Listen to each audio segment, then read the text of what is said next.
말씀 보시겠습니다. 에베소서 2장입니다.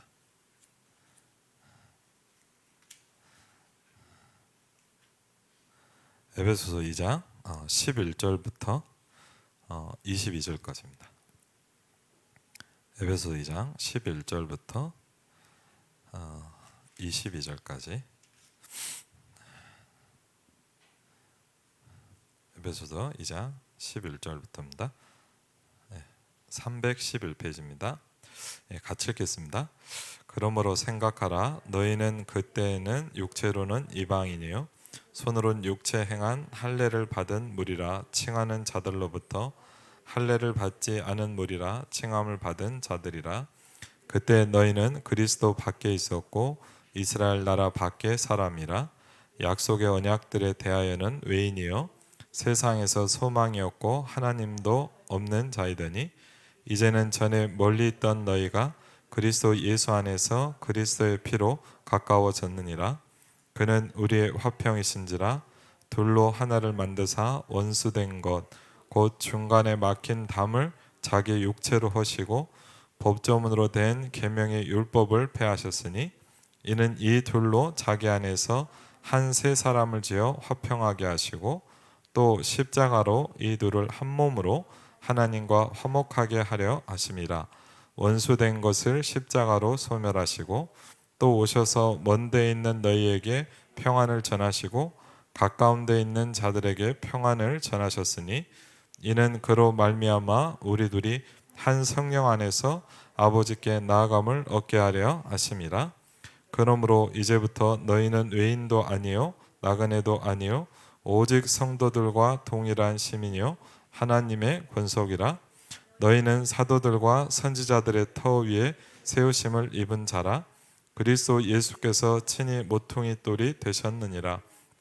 그의 안에서 건물마다 서로 연결하여 주 안에서 성전이 되어가고 너희도 성령 안에서 하나님이 거하실 초소가 되기 위하여 그리스도 예수 안에서 함께 지어져 가느니라. 아멘. 오늘 말씀에도 보니까 우리가 완성돼 가고 있다라고 이렇게 말씀하십니다. 원래 우리가 어땠냐? 12절에 보니까 우리는 원래 그리스도 밖에 있었고 외인이고 하나님이 없는 사람이었습니다. 근데 이제는 전에 멀리 있던 너희가 그리스도 예수 안에서 그리스도의 피로 가까워졌느니라. 누가 이 일을 하셨냐? 십자가로 이 일을 이루셨다라고 말씀하셨습니다. 그러면서 우리에게 완성돼 간다라고 말씀하셨습니다. 오늘 보니까 다른 이로서는 구원 얻을 수 없나니 그랬습니다.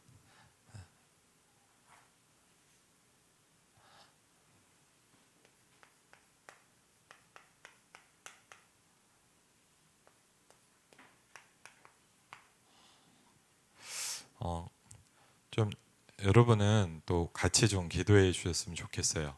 누구냐면 지난 주일날 잠깐 말씀드렸는데 우리 교회 랩런트는 아니지만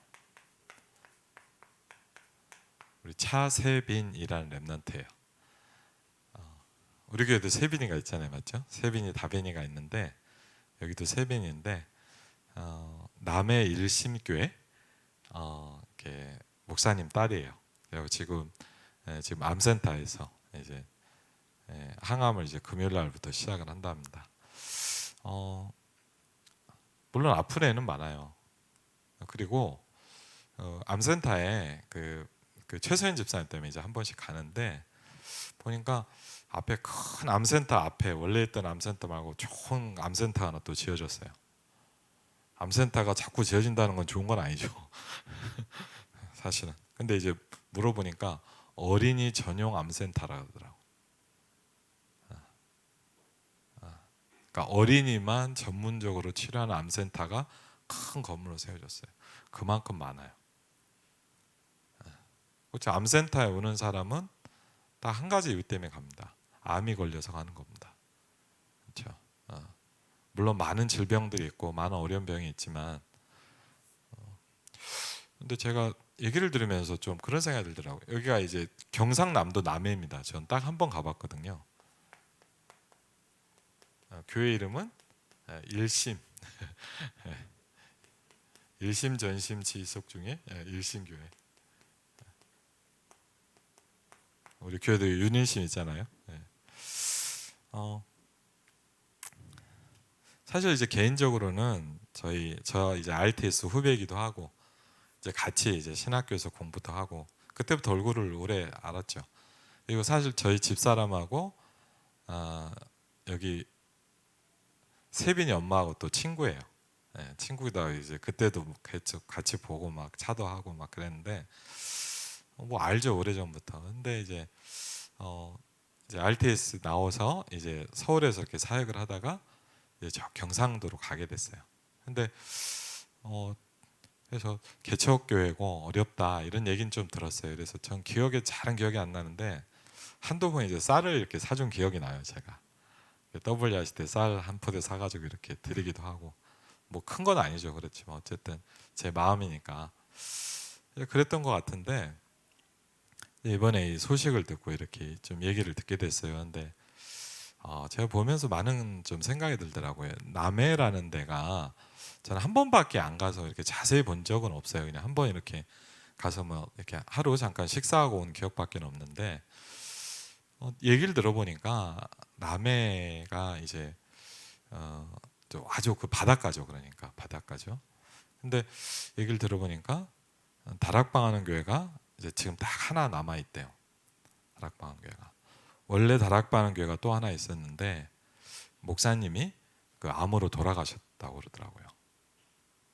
목사님이. 근데 지금 사역하는 일신교회도 원래 창원에 있는 어떤 교회에서 이제 지교회를 세웠는데 목사님이 목회를 하시다가 사모님이 암으로 돌아가신 거예요. 그래갖고 이제 목회자가 없어서 그 교회에 이제 가게 된 우리 차선웅 목사님이라는 분인데 목사님이 가서 목회를 한 7년 8년을 하셨는데 제가 듣기로는 처음 교회를 갈 때 성도가 한 명도 없는 랩넌트 학생만 한두 명 있는 교회였다 그러더라고요. 지금도 사실은 많이 어려워요. 근데 그래서 사실 이런 얘기를 하더라고요. 너무 힘들고 그래서 기도를 그렇게 많이 했답니다. 하나님 언제 이 남해에서 우리를 좀 끄집어내 주시려고 그러시냐고. 제가 들은 얘기니까 직접은 아닌데 그런 기도를 많이 했대요.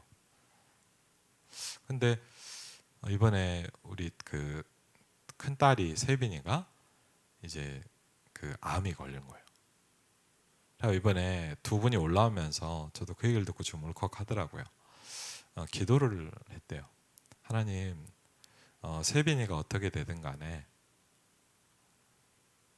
정말 우리 부부는 우리 가정은 이 남해에서 전도 운동을 하겠습니다.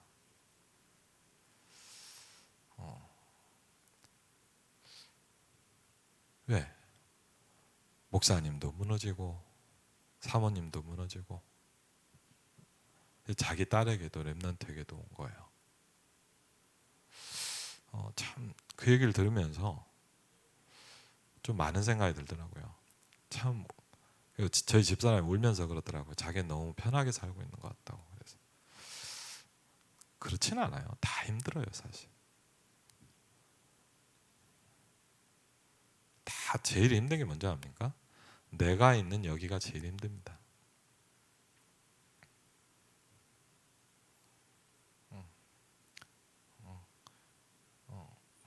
사실은요, 우리는 거기서 다 져버려요.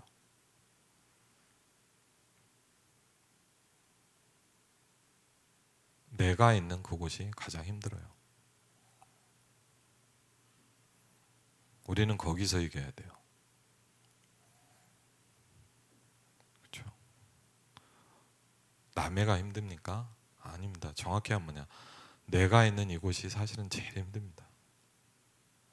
여러분의 가정이 힘들고 여러분의 남편이 힘들고 내 교회가 힘들 수 있어요. 그래서 사람들은 자꾸 그걸 피해갑니다. 철저한 사단의 작전입니다. 마귀는 여러분이 있는 곳에서 실패하게 만들 거예요. 힘들죠? 아니에요.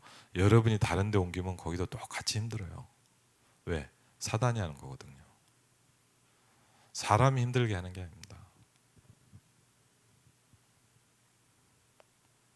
그렇죠? 우리는 어디서 다 지고 있는 줄 아십니까?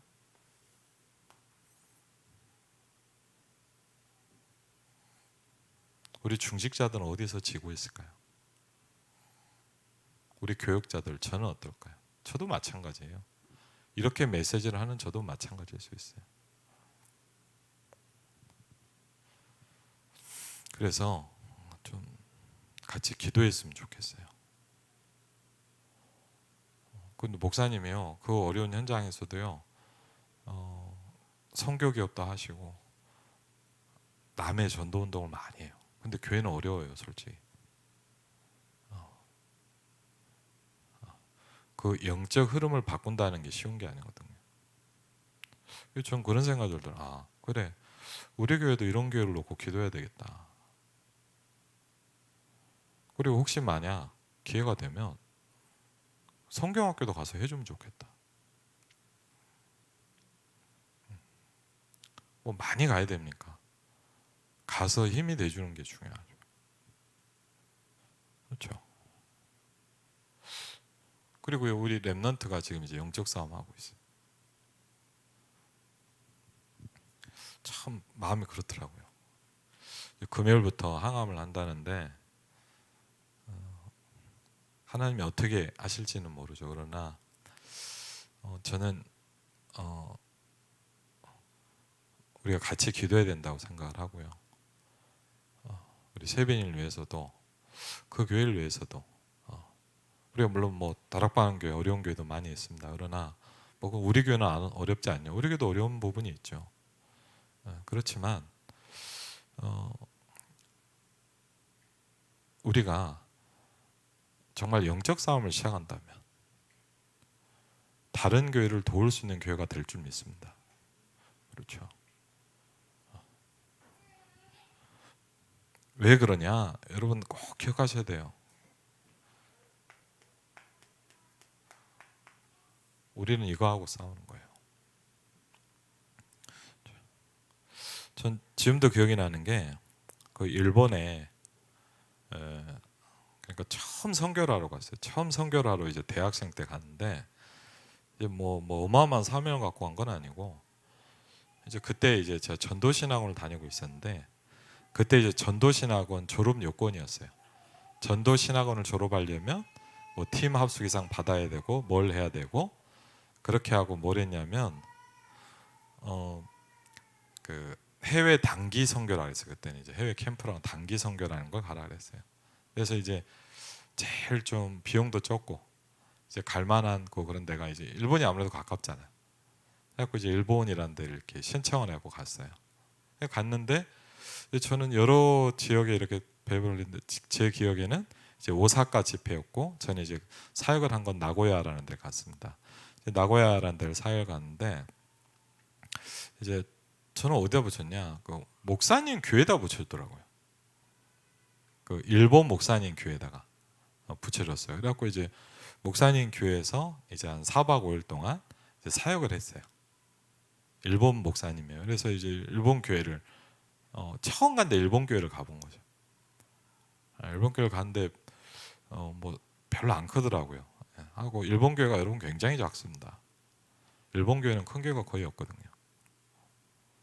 그래서 이렇게 성도들도 보고 보는데 지금도 기억이 나는 게 어떤 집에 제 기억에는 이름이 스스키 류라는 친구인데 다락방을 갔어요.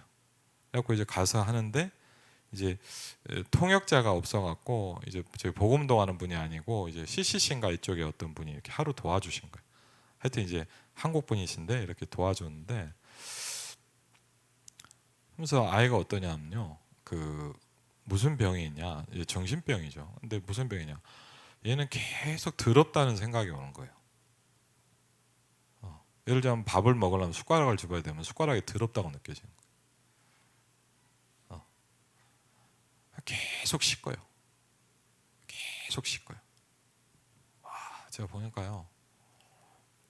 그리고요, 뭐 너무 안 씻는 것도 병이지만 계속 씻는 거예요.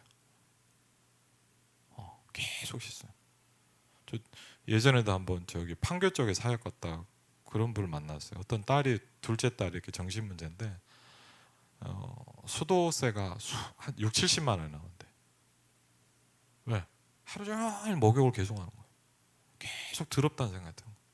아, 이거 참 미친다. 그래갖고 걔는요 계속 잠깐 있으면 막 씻으러 가요 또. 왜? 이게 뭐가 타고 오면 못 이겨내는 거예요.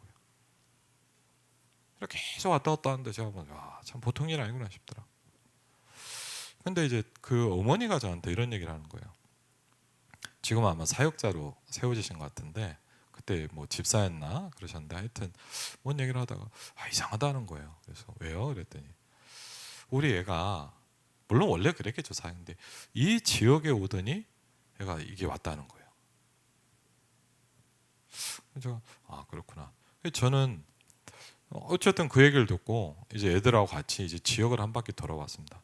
이제 메시지를 한 게 아니고 그 통역자들 그래서 우리 동네 한 바퀴 돌아보자. 그래갖고 애들하고 좀 편하게 막 메시지하는 것도 중요하지만 그래서 동네를 한 바퀴 돌아봤어요. 저는 이유를 알겠더라고요. 동네에 가득 차 있는 게 뭐냐?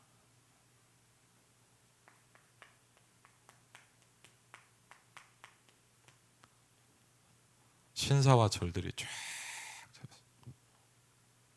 일본 많잖아요. 근데 엄청나게 많더라. 어마어마한 큰 절이요. 그 집 뒤에 쫙 찾았고요. 그리고요. 신사를 처음 봤죠. 일본의 800만 귀신. 800만이 뭐냐? 너무 많다 이 뜻이에요. 숫자를 800만 개를 세는 게 아니고 너무 많아서 셀 수가 없을 때 800만이라 그래요. 제가 듣기론 그래요. 그래갖고요. 말도 못합니다.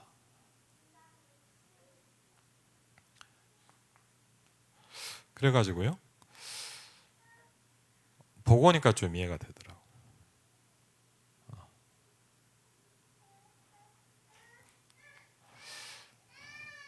우리가 뭘 생각해야 되냐면 이 부분에 대해서 굉장히 약해요 우리가. 그리고요 여러분 우리 임마누엘 일상교회도 여러분 생각하셔야 될 게 뭐냐, 가장 일산의 흑암이 가장 많이 역사할 수 있는 현장에 우리 교회가 위치해 있다는 걸 여러분 생각하셔야 돼요. 어떻게 보면 잘 온 거고 어떻게 보면 왜 온 건지 모르겠어요. 근데 우리가 전도 운동하는 입장에서 볼 땐 잘 온 겁니다. 그렇죠? 선교사님들이나 처음 우리 교회 오셨는데 깜짝 놀라요. 교회의 위치로 해서 우리는 늘 다니니까 잘 못 느낄 수도 있어요. 그래서 전 궁금하더라. 왜 여기다 왔는지. 영적 싸움을 하려고 왔습니까? 그랬다면 잘 온 거고요. 그런 생각을 없이 왔다면 우린 좀 생각해 봐야 돼요.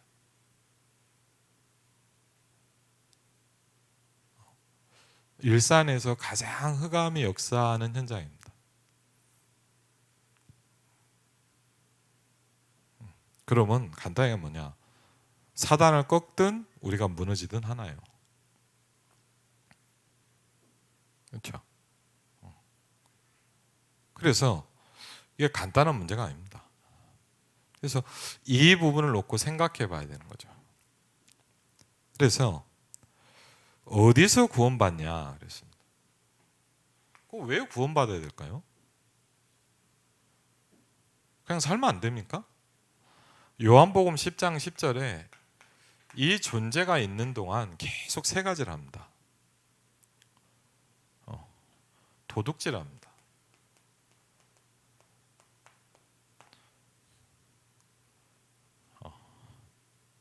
그리고 이 존재가 뭐하냐? 이건 가만히 있지 않습니다. 그냥 가만히 앉아서 집에 있다가 그냥 그렇지 않습니다. 죽입니다. 그리고 이 존재가 뭐합니까?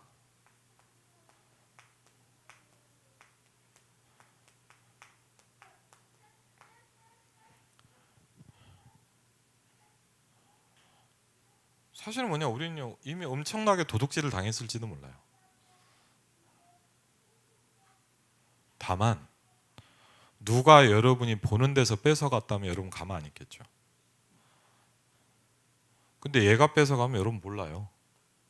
왜? 특징이 뭐냐? 눈에 안 보여요. 제일 먼저 우리가 뭘 많이 뺏기냐? 예배도 뺏기고. 그렇죠. 여러분 예배를 빼앗긴다는 거 생각해 보셨습니까?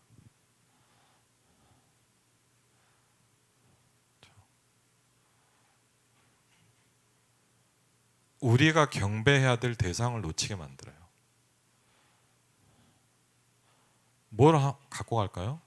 여러분의 경제를 싹 흑암 경제를 끌고 갑니다.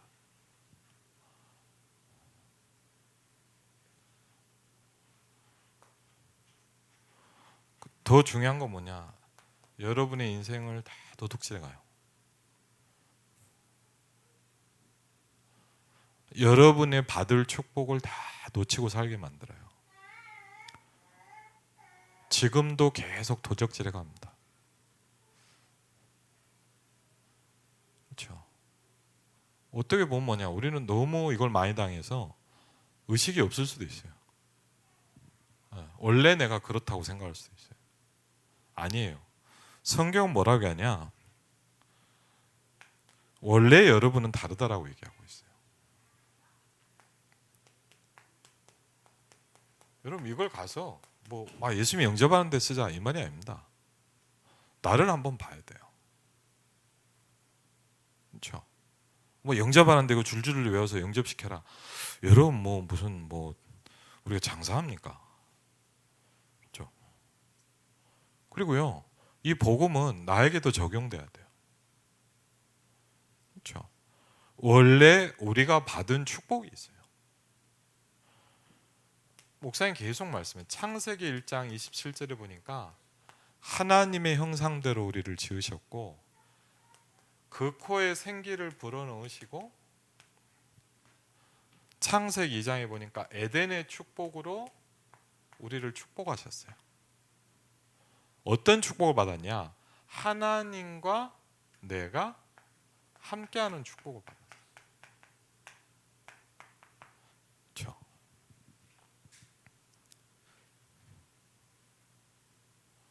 근데 우리가 왜 이렇게 삽니까? 간단히 얘기하고 있습니다. 성경에는요 두 번째 뭘 얘기하냐? 문제가 왔대요.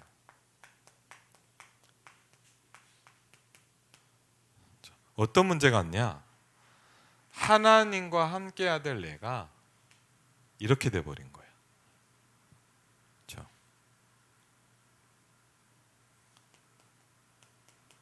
그래도 아까도 보니까 전에는 멀리 있던 너희가 그랬어요. 하나님과 함께해야 될 내가 하나님과 함께하지 못하게 된 거예요. 그렇죠? 뭐 때문에 그랬습니까?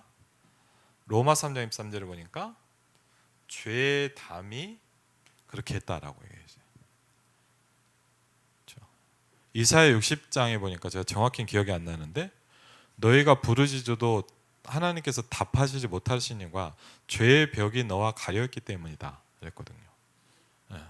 그래서 로마 3장 23절에 보니까 모든 사람이 죄를 범해서 우리가 하나님의 영광에 이르지 못하더니 그랬거든요.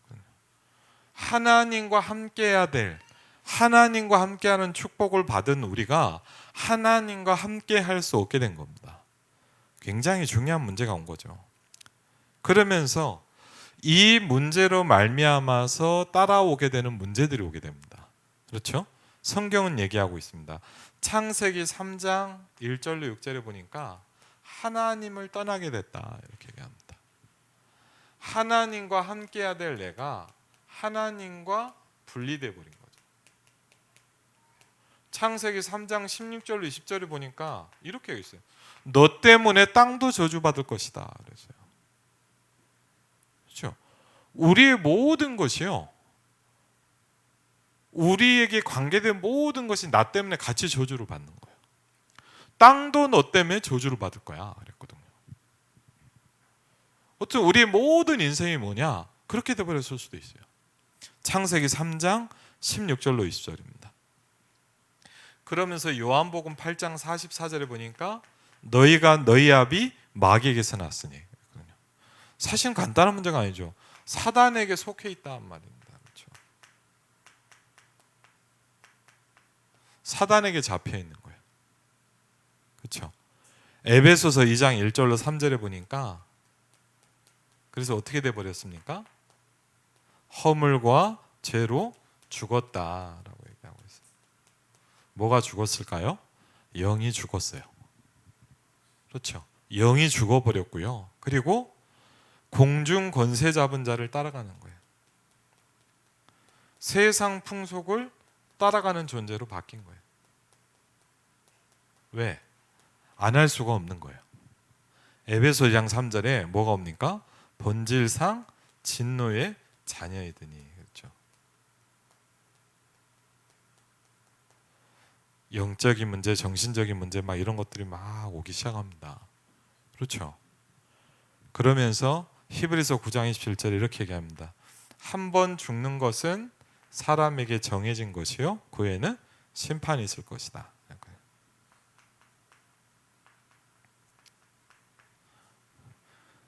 요한계시록 14장 10절로 11절을 보니까 기다리고 있는 건 딱 하나죠. 그렇죠? 어떨까요? 여기에 있으면 고통스러울 거예요. 그렇죠? 성경은 아까 뭐라고 했냐? 하나님도 없고 아무 소망이 없었다 그랬어요.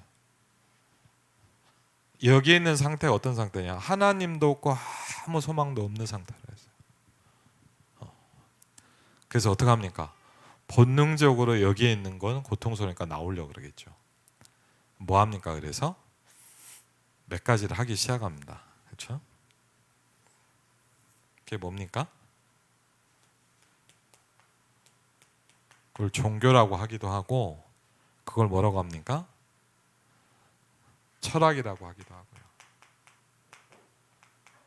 그걸 뭐라고 하기도 합니까? 선행이라고 하기도 합니다. 근데 문제는 뭐냐?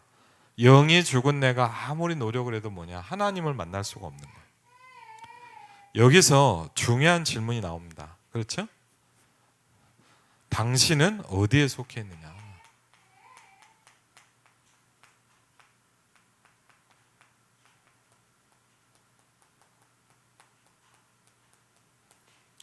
당신은 지금 어디에 있냐 이거예요.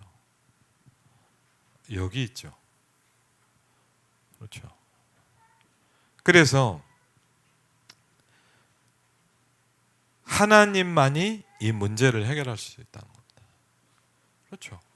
그래서 이 문제를 해결하기 위해서 누가 오셨냐? 하나님이 직접 개입하신 거예요.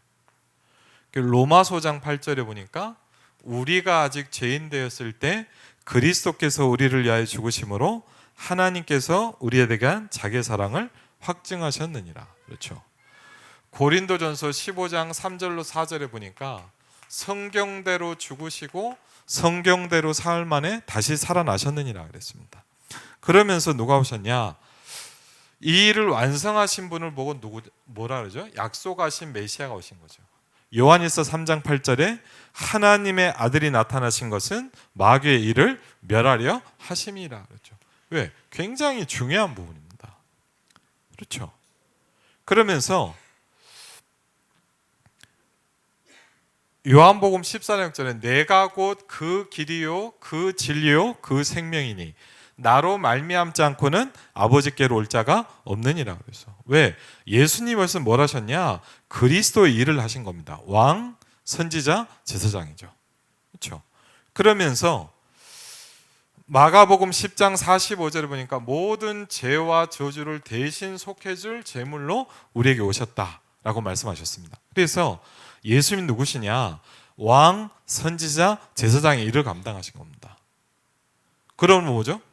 십자가를 완성하신 거죠. 오늘도 에베소 2장에 보니까 십자가로 이걸 완성하셨다.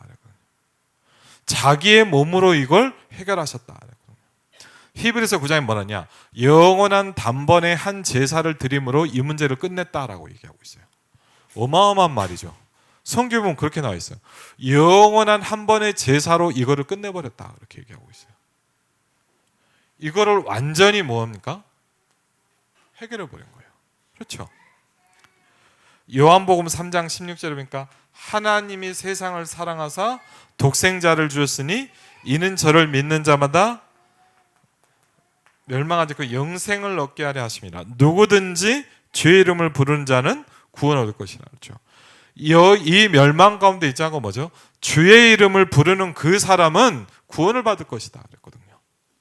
요한복음 5장 24절에 보니까 내 말을 듣고 또 나 보내신 이를 믿는 자는 영생을 얻었고 심판에 이르지 아니하나니 사망에서 생명으로 옮겼느니라 그랬거든요.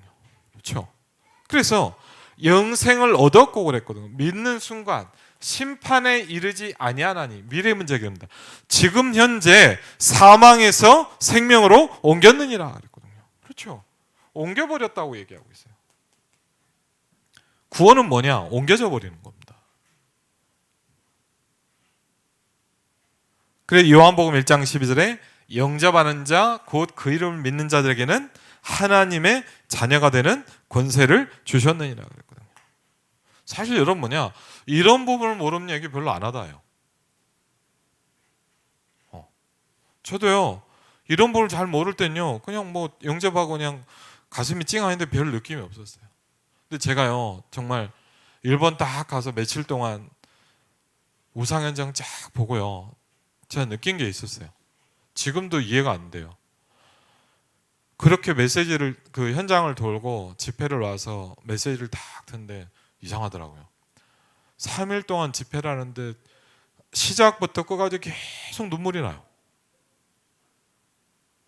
내가 왜 우는지는 모르겠어. 뭐 감동이 된 건 그것도 아니라 그냥요 그 땅에서 복음이 선포되는데 그냥 눈물이 나더라고요. 저는 몰랐어요. 하나님을 떠난 게 그렇게 저주받은 건지 몰랐어요. 저는 몰랐어요. 그렇게 사단이 심각하고 무서운 건지 몰랐어요. 저는 몰랐어요. 귀신 섬기고 우상 숭배하는 게 얼마나 심각한 문제야 저주가 오는 건지. 아무 느낌이 없어요. 왜? 문화니까 태어날 때부터 됐고 늘 했잖아요. 우리 어떻게 보면 응답 못 받고 살아온 게 늘 돼 있잖아요. 우리는 얼마나 많은 걸 도둑들 당해간지도 몰라요 지금. 왜? 늘 그렇게 사니까요. 팔자려니 이렇게 살다 죽는 겁니까?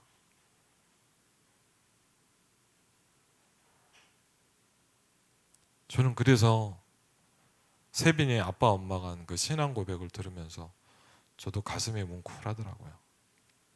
그래서 저도 그런 생각했어요. 그래, 참 나랑 똑같구나. 그래, 다 사람은 지금이 힘들지.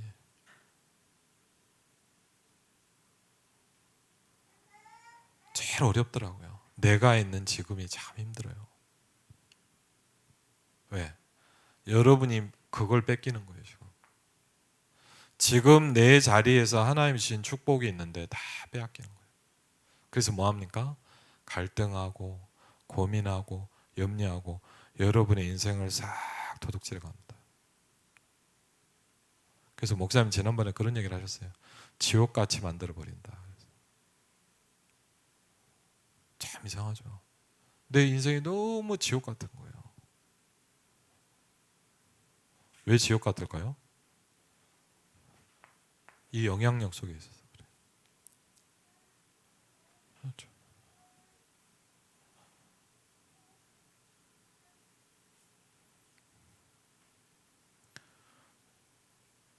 로마서 10장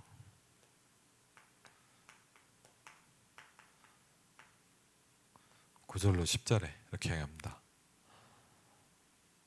사람이 마음으로 믿어 의에 이르고 입으로 시인하여 구원에 이르느니라. 그렇습니다. 두 번째 질문이 나옵니다. 당신은 어디에 속하고 싶으냐 이겁니다.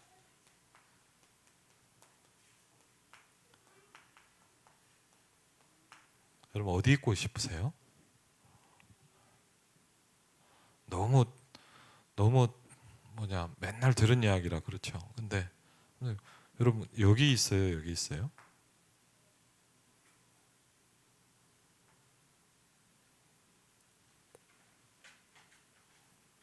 그럼 어떻게 해야 돼요? 그 다음 질문이 나오잖아요. 어떻게 구원받아야 되느냐?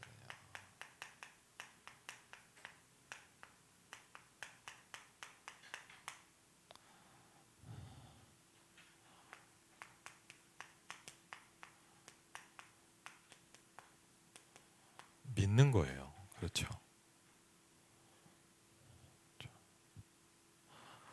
로마서 10장 9절로 10절을 보니까 믿고 시인한다 그랬어요. 그렇죠. 그럼 언제 구원받아야 될까요?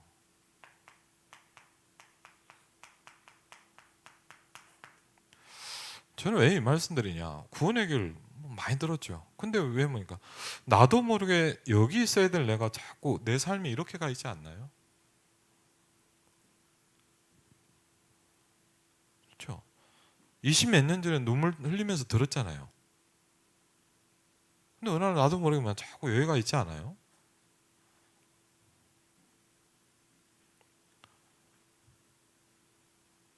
뭘까요? 그렇죠. 전 진짜 궁금해요. 우리가 뭘 놓치고 있는 걸까요?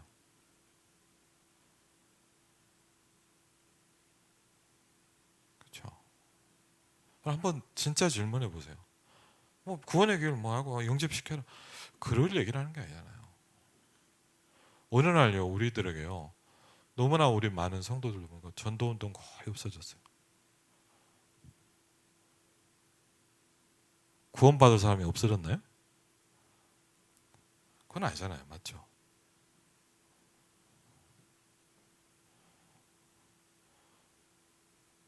우리가 여기서 계속 우리에게 이게 찾아져야 되잖아요.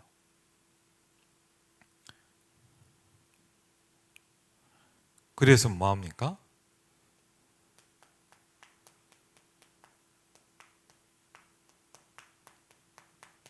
예수님을 영접하겠는가 물어보는 거예요.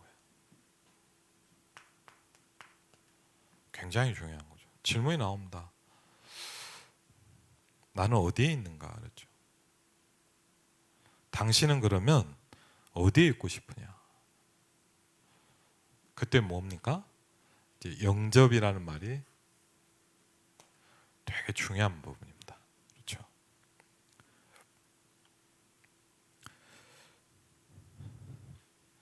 그러면서 영접 기도가 나와 있고요. 여섯 번째 보니까 반드시 기억해야 될 것이 있어요.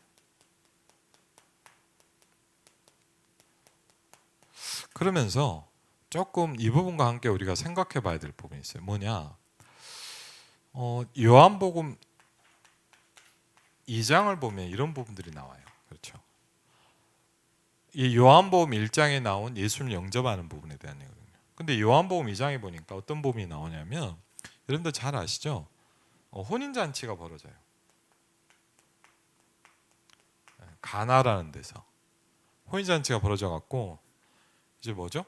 이제 사막이잖아요. 그래갖고 이제 거기는 이제 우리처럼 음료를 마시는 게 아니라 이제 그리고 물이 안 좋아서 술을 만들어서 포도주를 먹는 거예요. 근데 잔치를 벌였는데 뭐 계산을 잘못했는지 손님 많이 왔는지 아니면 어떻게 된지 모르겠지만 이 혼인잔치의 가장 중요한 포도주가 떨어집니다. 포도주가 떨어져 가지고 손님을 다 내보내야 되는 거예요. 이제 맞을 수가 없는 거예요. 잔치 중간인데 어떻게 합니까? 그래갖고 어떻게 할 수 없으니까 어떻게 하죠? 이제 막 이래저래 하다가 보니까 참 신기하게 뭐냐, 예수님이 여기 와 계세요. 예수님이 손님으로 와 계신 거예요. 예수님 손님으로 딱 와 계세요. 아마 친척집인 것 같죠. 그랬는데 어떻게 합니까? 예수님의 어머니가 되게 보니까 이렇게 뭐랄까 좀 남다른 것 같아요. 예수님의 어머니가 예수님한테 가서 얘기를 하는 거예요. 왜 얘기했는지 모르겠어요, 잘. 근데 아마 문제가 왔으니까. 그리고 예수님의 어머니 마리아는 예수님 누군지 알잖아요. 그렇죠? 그래갖고 물어봐요. 예수님, 잔치집에 포도주가 떨어졌습니다. 근데 저는 그 성경을 보면요, 참 이렇게 재밌어요. 왜냐하면 예수님 뭐라 그러는지 아세요? 예수님 뭐라 하냐면요, 정말 예수님 이럴 때는요, 좀 뭐랄까 정남이가 떨어지게 얘기를 해요. 이렇게 여자요. 어머니도 아니에요. 엄마잖아요. 근데 어머니도 아니고 뭐냐, 여자요. 그게 나하고 무슨 상관인데요? 딱 그렇게 얘기를 해요. 근데 저는 그 성경을 보면서 무슨 얘기냐, 아 그러면 예수님이 역사를 안 하겠다는 얘기인가 보다. 예? 그렇잖아요. 그럼 이게 나하고 무슨 상관인데요? 그 말은 뭐냐, 뭐 이 집이 이렇게 되든 말든 나는 상관없습니다, 이런 얘기잖아요, 어떻게 보면. 그런데 예수님의 어머니 이 메시지를 알아들었어요. 여러분, 이게 굉장히 중요해요. 말씀을 알아들어야 된다는 거예요.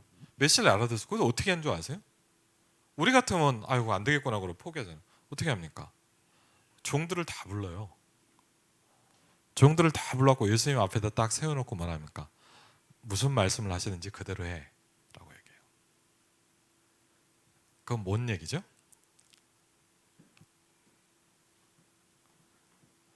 예수님이 손님이 아니라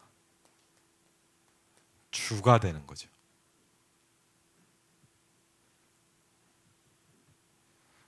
근데 참 종들도 대단해요. 빈 독에다 물을 부어라 그래요. 그래요. 물은 부은다고 칩시다. 뭐 하라 그랬으니까. 근데 뭐냐, 떠서 갖다 줘라. 야, 저 같으면 안 갖다 줍니다. 아니 맹물 갖다 주면 욕 먹으면 어떡해요. 네가 지금 나를 뭐 장난치냐 그러면 손님들한테 두드려 맞을 수도 있잖아요. 그렇죠. 근데 뭐예요? 그대로요. 근데 나중보다 더 나은 포도주가 나왔다. 그러면서 뭐라냐, 예수님이 행하신 첫 번째 기적이라 그랬어요. 왜? 여기서 많은 걸 얘기합니다. 예수님이 계신데 손님인 거예요.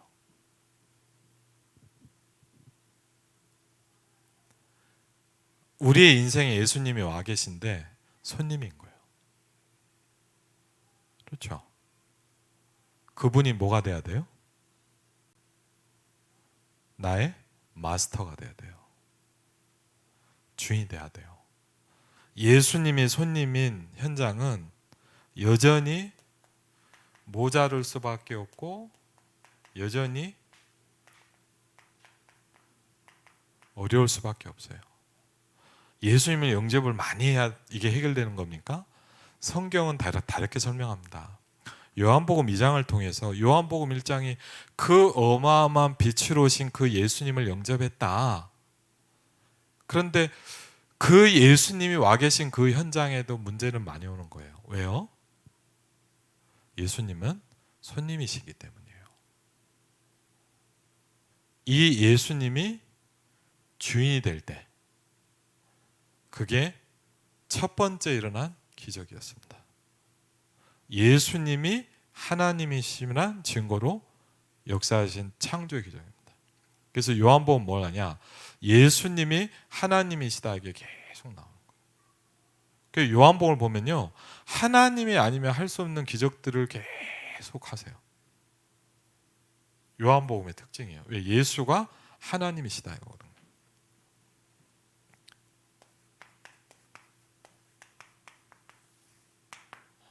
결론입니다. 그래서 구원이 얼마나 중요하길래 다른 이로서는 구원을 받을 수 없나니 그랬습니다. 첫 번째 우리가 생각해야 돼요. 우리가 어디서 구원받는 겁니까? 그렇죠? 하도 지나다 보면 이것도 잊어버리는 거예요. 우리가 어디서 구원받습니까? 죄와 사단과 지옥에서 해본 거.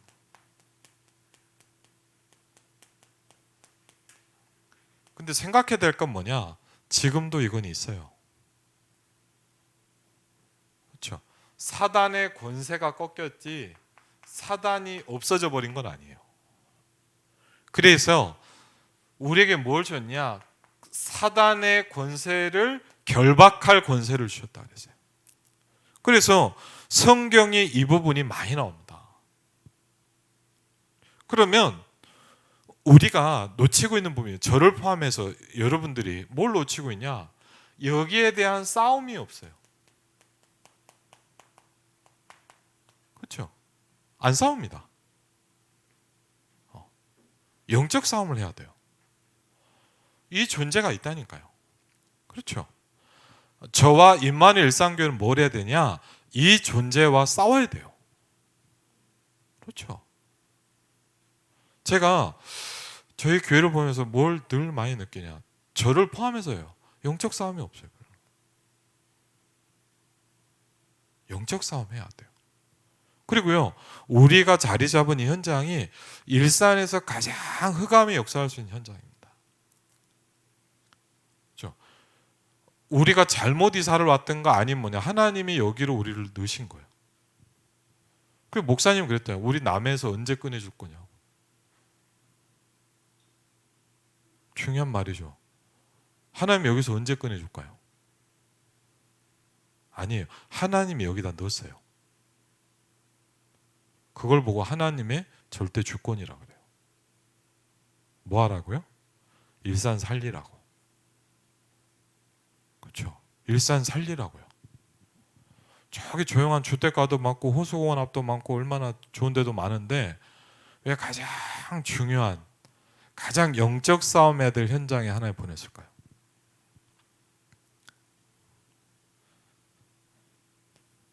두 번째, 우리에게요 뭐가 일어나야 됩니까?